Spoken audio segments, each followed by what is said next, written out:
Okay. All right. So again, I won't be using your name. Okay. So I'll be actually Okay. addressing you as candidate number one. So yes. Yay. So candidate number one, can you tell me how long have you worked with it with the organization? I believe it has been a little over 6 months. 6 months. Okay. Okay. And how long, say, as a clinician or as a therapist, how long have you been working in that field? Since 2015, I have been a master's level clinician, Okay. but just in the mental health field in general since 2012. Okay. All right. So actually, you just answered my second question. What were your credentials? Do you have any other credentials? I do not. I know. Okay. All right. Can you describe the diversity of the population that you provide services to? Very diverse, not only just in age and gender, ethnicity, race. There is a little bit of everything I could say. Okay. Excellent. Okay. Can you describe your comfort level when providing services to individuals, other than, that speaks the English language? Let's say like, Spanish. hmm So I would say like I'm comfortable interacting with them, but as far as say, I mean, they can speak English, broken English, I would say, and I can understand them. But if it had to be the other way around, I would not be able to communicate with them. Okay. So my next question, can you describe a little bit like kind of like skill sets when working with, individuals that are Spanish speaking clients? hmm So normally I reach out to somebody who can speak Spanish. We do have a member of our staff who can. Okay. So if we do have a client who, sometimes it just comes natural for them to speak in Spanish, I'll get the staff member who can speak Spanish and she kind of translates for me. Okay. Is that staff member have credentials or they're Spanish, excuse me, like bachelor's, master level, or No, I don't think she has either. no? Okay. She is actually our chef. Yep. Okay. Okay. No, hey, no, totally get that. I know, you do what you have to do. Yes. Can How would you describe your understanding of Spanish speaking clients' cultural background, beliefs, customs, or and values? Um, I mean, I would say fairly well. They're very open and honest with me Okay. about where they have come from and kind of like what, is important to them. And sometimes if they take things a little differently, Okay. sometimes you have to backtrack and kind of explain to each other what you thought they meant. But I feel pretty comfortable doing those things and Okay. having those conversations. Okay. Great.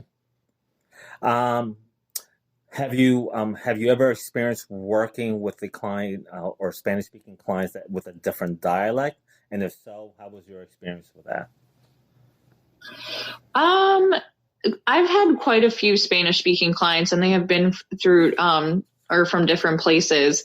So like I said, I've gotten better at understanding broken English. Okay. um, but like I said, it's more of just getting to know that client's kind of broken English, Okay. if that makes sense. Like they have different broken English and you just kind of have to get used to their way of speaking. Okay. Okay. And what does it mean to you to have a commitment to diversity, and how do you see yourself demonstrating it in your field?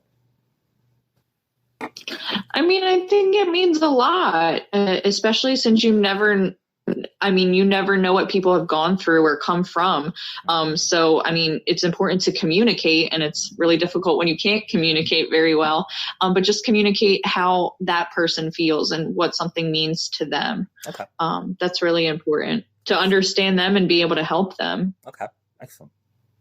And how does the agency address a situation that involves, say, a counselor's values or beliefs that are different from the, say, the Spanish speaking client? I feel like they do really well. We have like a cultural competency meeting where we talk about people's different cultures. Almost every form, we have a Spanish form, and Spanish, we do have a Spanish speaking therapist. So I feel like they do really well to try and get everybody comfortable, or at least accessible, to be able to understand people better. Okay. Excellent. And can you describe when it was difficult to express something in Spanish, and how did you feel in those occasions? I mean, it's frustrating.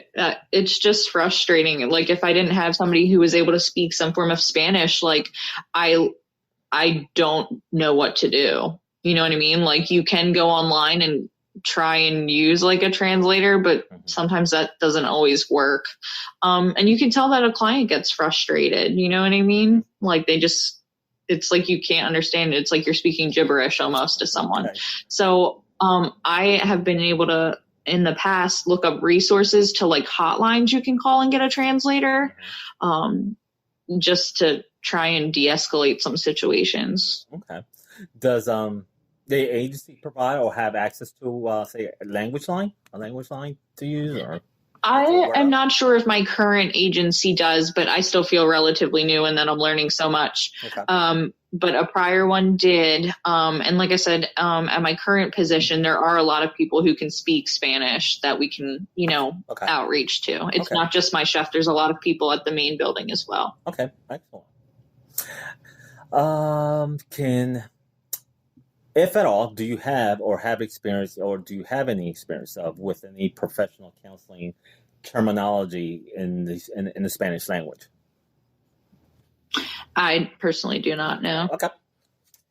And in your experience, what are the challenges faced by clinicians of at your agency that work with, say, diverse population, or with the Latino population? Yeah.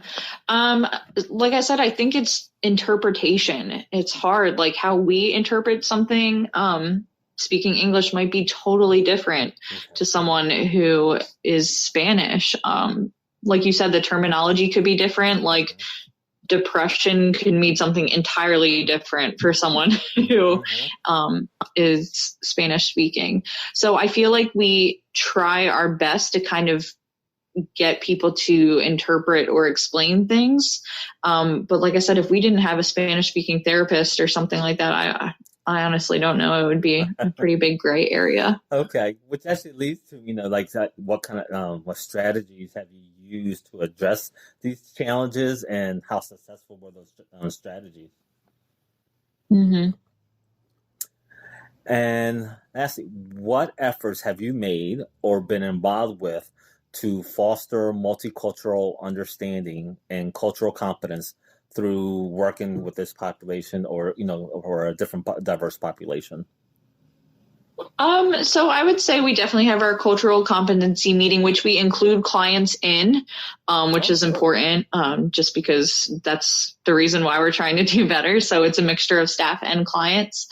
We also, when we do events and everything at our partial care program, we ask what's, like an important holiday or something to other people. So like for February, we did Black History Month, and, there was an Independence Day that we celebrated, I think, while I had started. But we try and spice it up and, just have different cultures, and them trying to bring something new to the table to do something fun, and everybody gets to learn about it.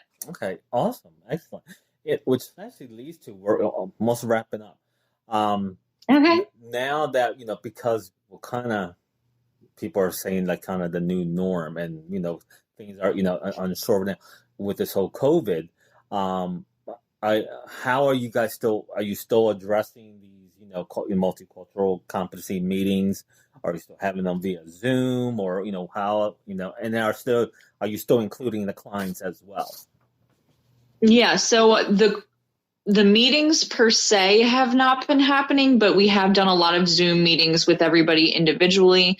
What my agency is doing right now is we have Zoom psychoeducational groups still. So there's like 30 people on that at a time. And some Oh, of them wow. are our Spanish speaking clients. So I would say we're still, connecting and providing services with that group. Okay. Wow. So wait a minute. The 30 people attend, that's a combination of staff and clients or just clients? That was clients. Oh, One wow. staff will hold the group, and then we have at least 30 people on those calls. Oh, excellent. Wow. That's great. That's really great. Um, Good to hear. Okay. Mm-hmm. Um, so that was actually my last question. So it didn't take very long. So actually, do you have any questions for me? I don't know.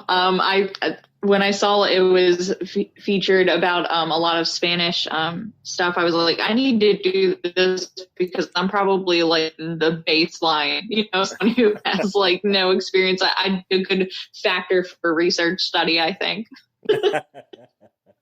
No, no, and I know a lot of the things on the flyer, they're looking, for just license clinician, but again, because of this whole COVID, we're actually extending it open to just master level. They don't have to be licensed, so I will be shooting another flyer out there, to Ashley, so she can kind of put that out there, so other people who may be interested can join, because Mm-hmm. I know when they see just 5 years or had to be licensed, no, so we're actually extending it over to, just master's That's level. why I So didn't respond initially, because I saw licensed and I knew I was not. So that is why I didn't respond initially. So I'm glad you clarified. yeah, yeah. So there'll be another one being put, out there. So I'll send that out, to Ashley, so she can extend it out to Okay. staff, as well. Okay. So the last thing, what I'll do, there's a survey. Okay, it's like kind of Okay. cultural competency survey. I think it's like about 10 questions. I'll shoot that to you, via email.